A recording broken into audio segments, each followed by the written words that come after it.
Kami dari kelompok 6 pada presentasi kali ini akan membahas tentang bab penghasilan pasal 25, 28, dan 29. Sebelumnya perkenalkan dulu, saya Sunario sebagai moderator dengan NIM 7211418139 dan anggota kami yang pertama yaitu Devia Asia Tifa Arifin dengan NIM 7211201191, Vina Eswati 7211420064, Wiwit Rizkiana 7211420071. Kemudian yang terakhir Muhammad Akbar 7211420201. Untuk presentator pertama dipersilakan. Baik teman-teman, saya akan menjelaskan mengenai PPh pasal 25. Apa itu PPh pasal 25? PPh pasal 25 yaitu pajak yang dibayarkan secara bertahap. Tujuannya adalah untuk meringankan beban wajib pajak, mengingat pajak yang terutang harus dilunasi dalam waktu 1 tahun. Pembayaran ini harus dilakukan mandiri dan tidak boleh diwakilkan oleh siapapun. Selanjutnya yaitu ketentuan PPh pasal 25. Yang pertama yaitu wajib pajak yang memiliki kegiatan usaha akan membayar angsuran pajak penghasilan atau PPh pasal 25 setiap bulannya. Batas waktu pembayaran PPh pasal 25 paling lambat tanggal 15 bulan berikutnya dari masa pajak yang akan dibayarkan. Lalu apabila terlambat melakukan pembayaran, terdapat sanksi yaitu dikenakan 2% per bulan dari tanggal jatuh tempo hingga tanggal pembayaran. Yang selanjutnya yaitu wajib pajak yang melakukan pembayaran PPh pasal 25 secara online dan SSP yang telah mendapat validasi dari NTPN, maka surat pemberitahuan masa PPh pasal 25 dianggap telah disampaikan ke kantor pelayanan pajak sesuai dengan tanggal validasi yang tercantum pada SSP. Dan yang terakhir yaitu wajib pajak dengan jumlah angsuran PPh pasal 25 nihil atau angsuran PPh pasal 25 dalam bentuk satuan mata uang selain rupiah atau melakukan pembayaran secara langsung atau non-online dan tidak mendapat validasi dari NTPN, maka harus menyampaikan surat pemberitahuan masa PPh pasal 25 sesuai dengan ketentuan yang berlaku. Baik, kita akan masuk ke dalam subjek dan tarif PPh pasal 25. Subjek PPh pasal 25 dibedakan menjadi wajib pajak orang pribadi dan juga wajib pajak badan. Yang pertama yaitu wajib pajak orang pribadi pengusaha tertentu atau sering disebut dengan WPOPPT. Apa itu WPOPPT?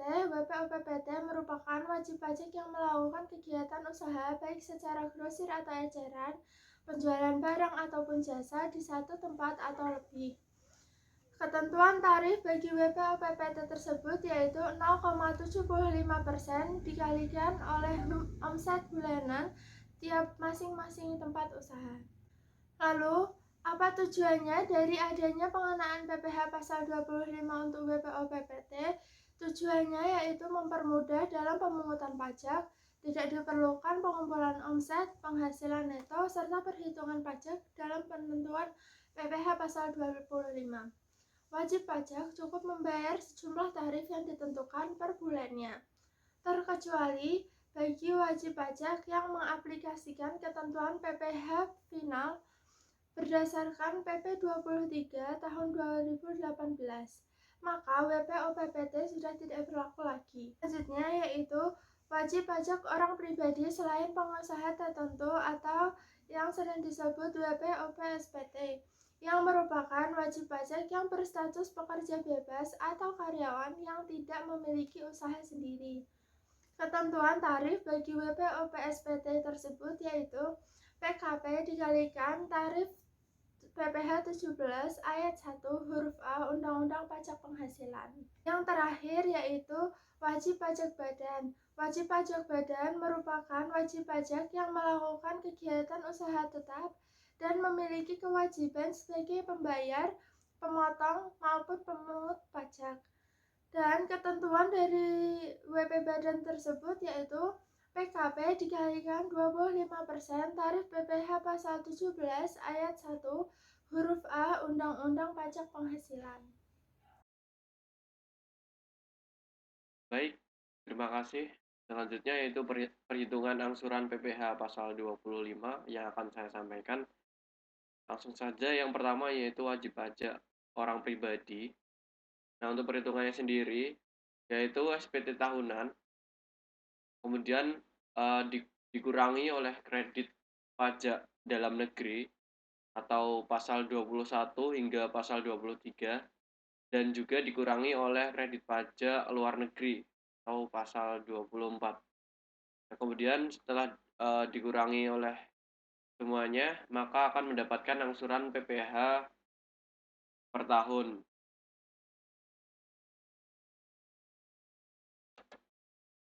Nah, selanjutnya, setelah mendapatkan angsuran PPh per tahun, maka untuk mencari tahu angsuran PPh per bulan, kita harus membagi 12, sehingga akan mendapatkan angsuran PPh bulanan. Nah, perlu diingat bahwa misalnya SPT tahunan PPh wajib pajak pribadi tahun 2018, maka paling lambat dilaporkan tanggal 31 Maret 2019. Nah, sehingga angsuran PPh 25 tahun 2019 mulai bulan April 2019 hingga bulan Maret 2020. Sama dengan kredit pajak PPh tahun 2018 dibagi dengan 12.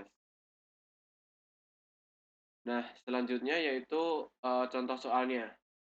Contoh soalnya kita dapat mengetahui bahwa SPT tahun 2019 dengan total 50 juta rupiah, kemudian pajak penghasilan yang dipotong pemberi kerja atau pasal 21 dengan jumlah 15 juta dan juga pajak penghasilan yang dipotong oleh pihak lain pasal 22 dengan total 10 juta dan pajak penghasilan yang dipotong oleh pihak lain pasal 23 sebesar 2,5 juta rupiah serta kredit pajak penghasilan luar negeri pasal 24 dengan total 7,5 juta dan pertanyaannya yaitu hitunglah PPh pasal 25 tahun 2020.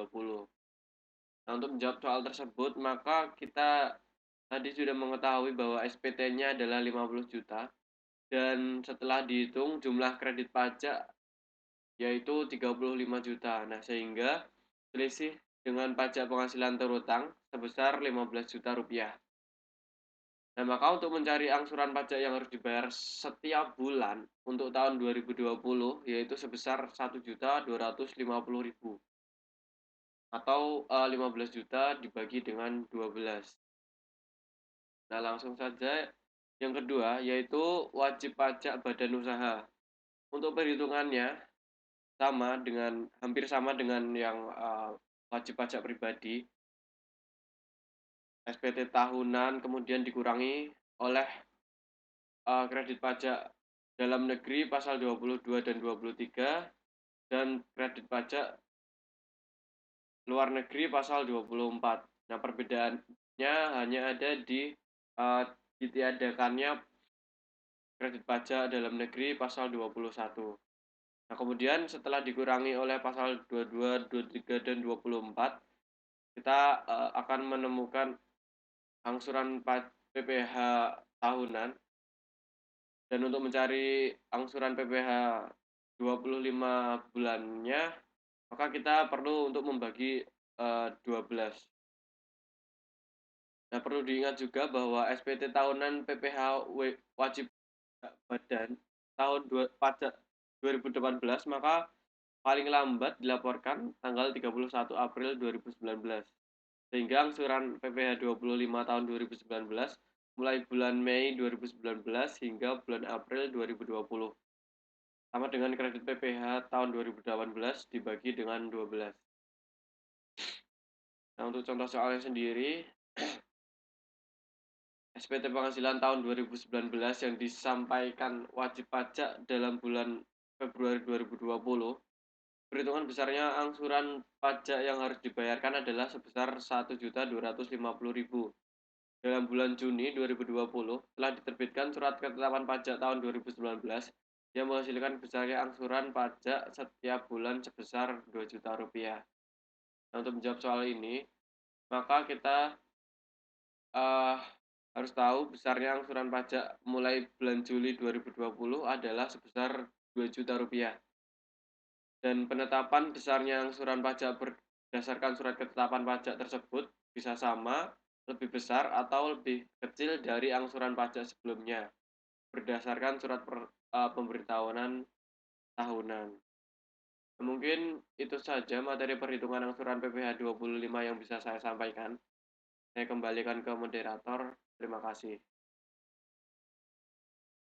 Baik, terima kasih atas waktu dan tempatnya. Saya Vina Iswati dengan NIM 064 akan melanjutkan presentasi mengenai PPh pasal 25 dalam hal-hal tertentu.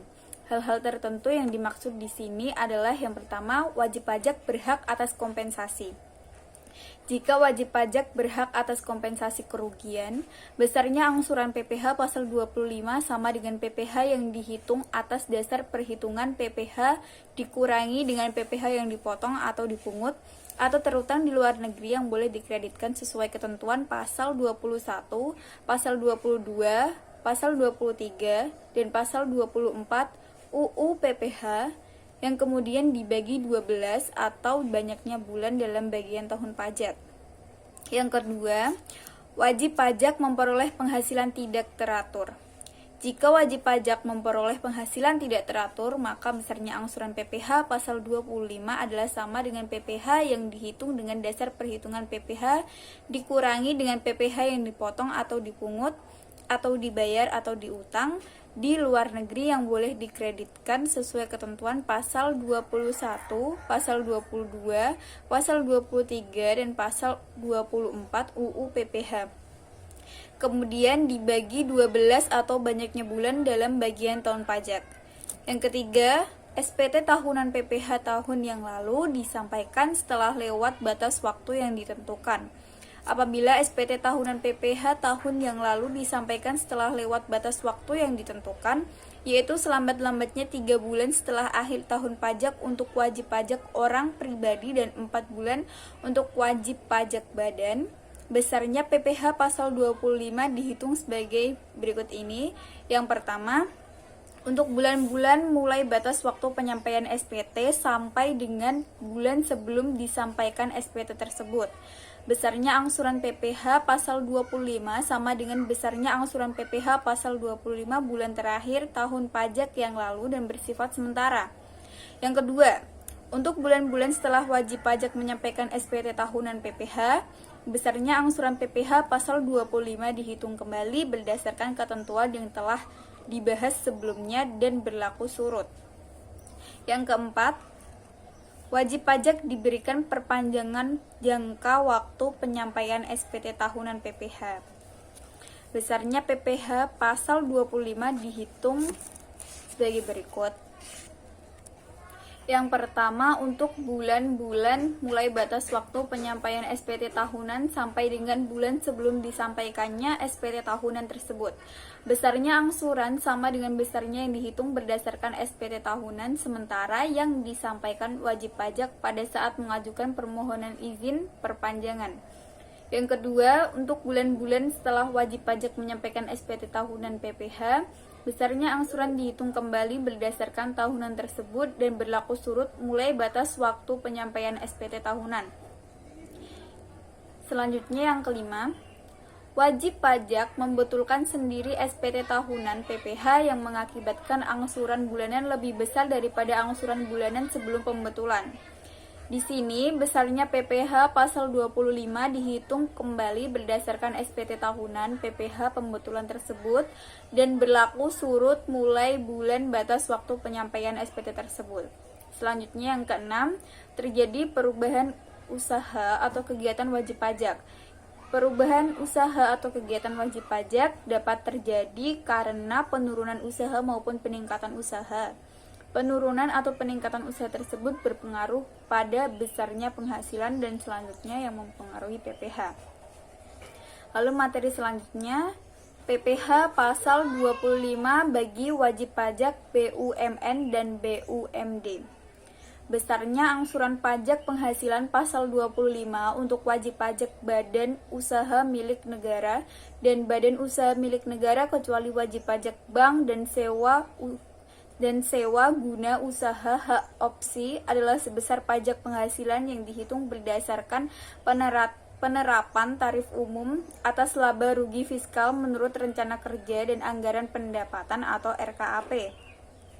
Jika anggaran kerja dan anggaran pendapatan atau RKAP belum disahkan, untuk besar anggaran pajak penghasilan pasal 25 untuk bulan-bulan sebelumnya sama dengan angsuran pajak penghasilan pasal 25 bulan terakhir tahun pajak sebelumnya. Apabila dalam tahun pajak bersangkutan terdapat sisa kerugian yang masih dapat dikompensasikan, maka PPh yang terutang atas PKP yang dihitungkan dari penghasilan neto menurut RKAP setelah dikurangi dengan jumlah sisa kerugian yang belum dikompensasikan tersebut. Selanjutnya, apabila wajib pajak BUMN atau BUMD yang wajib pajak bank atau wajib pajak sewa guna usaha dengan hak opsi, besarnya angsuran PPh pasal 25 dihitung berdasarkan laporan triwulan berlaku wajib pajak bank dan wajib pajak sewa guna usaha dengan hak opsi. Jika rencana kerja dan anggaran pendapatan atau RKAP belum disahkan, maka besar angsuran pajak penghasilan untuk bulan-bulan sebelum bulan pengesahan sama dengan angsuran pajak penghasilan pasal 25 bulan terakhir tahun pajak sebelumnya. Sekian dari saya, materi selanjutnya akan disampaikan oleh rekan saya. Perkenalkan, nama saya Luis Filipe Sinaga, NIM 7211420284. Di sini saya akan menjelaskan tentang PPh pasal 25 untuk bank. Dasar untuk menghitung angsuran PPh pasal 25 bagi wajib pajak bank adalah laporan keuangan yang disampaikan kepada otoritas jasa keuangan yang terdiri dari laporan posisi keuangan dan laporan laba rugi sejak awal tahun pajak sampai dengan masa pajak yang dilaporkan. Contoh, untuk PPh pasal 25 bulan Mei 2019, maka laporan keuangan yang digunakan adalah laporan keuangan periode Januari sampai dengan Mei 2019. Begitu dengan seterusnya. Angsuran PPh pasal 25 bagi wajib pajak bank dihitung berdasarkan penerapan tarif pasal 17 Undang-Undang PPh atas penghasilan neto berdasarkan laporan keuangan bulanan yang disampaikan oleh pihak OJK dikurangi dengan yang pertama, PPh 22 yang dipotong atau dipungut sejak awal tahun pajak sampai dengan masa pajak yang dilaporkan. Kedua, PPh 25 yang seharusnya dibayar sejak awal tahun pajak sampai dengan masa pajak sebelum masa pajak yang dilaporkan. Untuk menghitung penghasilan neto dalam rangka penghitungan PPh pasal 25, bank memperhitungkan kompensasi kerugian tetapi tidak menghitung penghasilan dari luar negeri, penghasilan dan biaya sebagai pengurang penghasilan neto yang dikenakan PPh final atau bukan objek PPh. Yang kedua adalah angsuran PPh pasal 25 lembaga keuangan non-bank dan perusahaan masuk bursa. Lembaga keuangan non-bank diharuskan membuat laporan keuangan berkala yang selanjutnya disebut wajib pajak lainnya adalah pajak yang melaksanakan kegiatan di sektor perasuransian, dana pensiun, lembaga pembiayaan, dan lembaga jasa keuangan lainnya.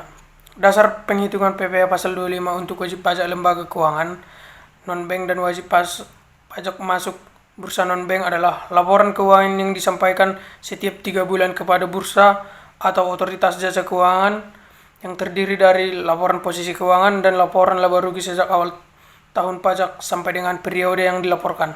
Misal, masa pajak bulan Juli untuk perusahaan masuk bursa ada 2 laporan keuangan, yaitu bulan Maret dan bulan Juni.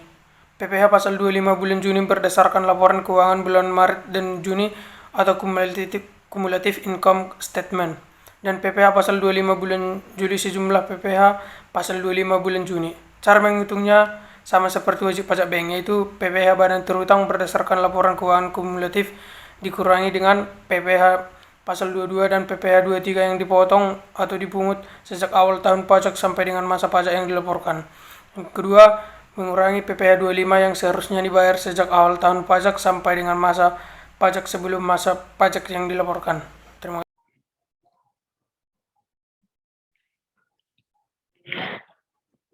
Baik, terima kasih atas waktunya. Saya Bibit Rizkiana dengan NIM 071 akan melanjutkan materi.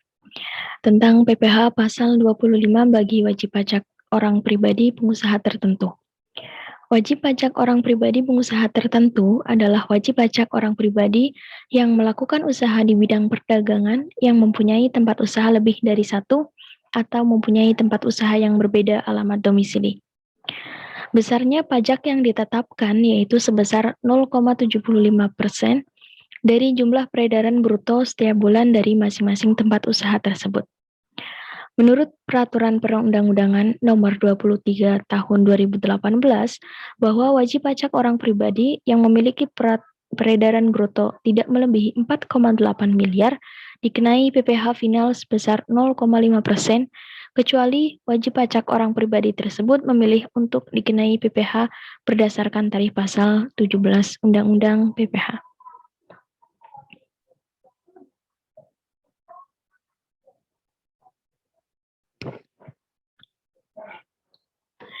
Dalam ketentuan pajak penghasilan, yang disebut pekerjaan bebas adalah profesi sebagai berikut. Yang pertama yaitu ada tenaga ahli yang melakukan pekerjaan bebas, yang terdiri dari pengacara, akuntan, arsitek, dokter, konsultan, notaris, pejabat pembuat akta tanah, penilai, dan aktuaris. Yang kedua yaitu ada pemain musik, pembawa acara, penyanyi, pelawak, bintang film, bintang sinetron, bintang iklan, sutradara, kru film, foto model, peragawan atau peragawati, pemain drama, dan penari. Yang ketiga yaitu olahragawan. Yang keempat ada penasihat, pengajar, pelatih, penceramah, penyuluh, dan moderator. Yang kelima yaitu pengarang, peneliti, dan penerjemah. Kemudian yang keenam ada agen iklan. Yang ketujuh ada pengawas atau pengelola proyek. Kemudian ada perantara. Yang kesembilan ada petugas penjajah barang dagangan. Yang kesepuluh agen asuransi. Dan yang terakhir yaitu distributor perusahaan pemasaran berjenjang atau penjualan langsung dan kegiatan sejenisnya.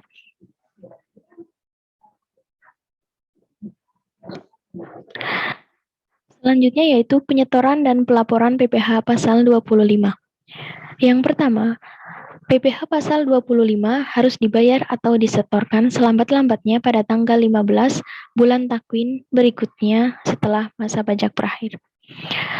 Wajib pajak diwajibkan untuk menyampaikan SPT masa selambat-lambatnya 20 hari setelah masa pajak berakhir. Kemudian yang ketiga yaitu wajib pajak pengusaha tertentu berlaku juga ketentuan sebagai berikut. Yang pertama, jika wajib pajak memiliki beberapa tempat usaha dalam satu wilayah kerja kantor pelayanan pajak, maka harus mendaftarkan masing-masing tempat usahanya di kantor pelayanan pajak yang bersangkutan. Yang kedua, wajib pajak yang memiliki beberapa tempat usaha lebih dari satu wilayah kerja kantor pelayanan pajak harus mendaftarkan setiap tempat usahanya di kantor pelayanan pajak masing-masing tempat usaha wajib pajak kependudukan. Kemudian yang ketiga, SPT tahunan pajak penghasilan harus disampaikan di kantor pelayanan pajak tempat domisili wajib pajak terdaftar dengan batas waktu ketentuan 2 butir.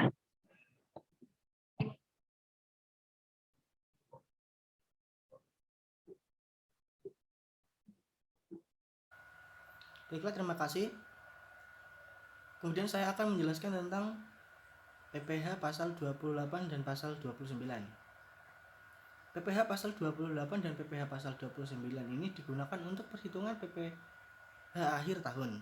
Menurut UU nomor 36 tahun 2008, PPh pasal 28 adalah PPh lebih bayar atau LB yang tercantum dalam SPT tahunan PPh, yaitu kelebihan dari PPh yang terutang dalam tahun pajak yang bersangkutan dibandingkan dengan kredit PPh atau dalam kurung pasal 21, 22, 23, 24 dan PPh pasal 25. Kemudian sedangkan PPh pasal 29 adalah PPh kurang bayar atau KP yang tercantum dalam SPT tahunan PPh, yaitu sisa dari PPh yang terutang dalam tahun pajak yang bersangkutan dikurangi dengan PPh atau PPh pasal 21, 22, 23, dan 24 dan PPh pasal 25. Intinya PPh pasal 28 adalah kelebihan pembayaran pajak pada akhir tahun, sedangkan PPh pasal 29 adalah kekurangan pembayaran pajak pada akhir tahun.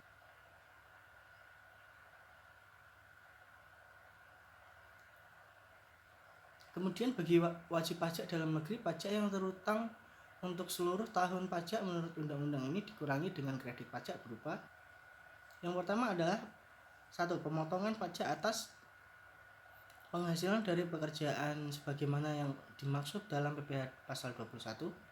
Yang kedua, pemungutan pajak atas penghasilan dari usaha sebagaimana dimaksud dalam pasal 22. 3. Pemotongan pajak atas penghasilan berupa dividen, royalti, sewa, dan imbalan lain sebagaimana dimaksud dalam pasal 23. Yang keempat, pajak yang dibayar atau terutang di luar negeri sebagaimana dimaksud dalam pasal 24.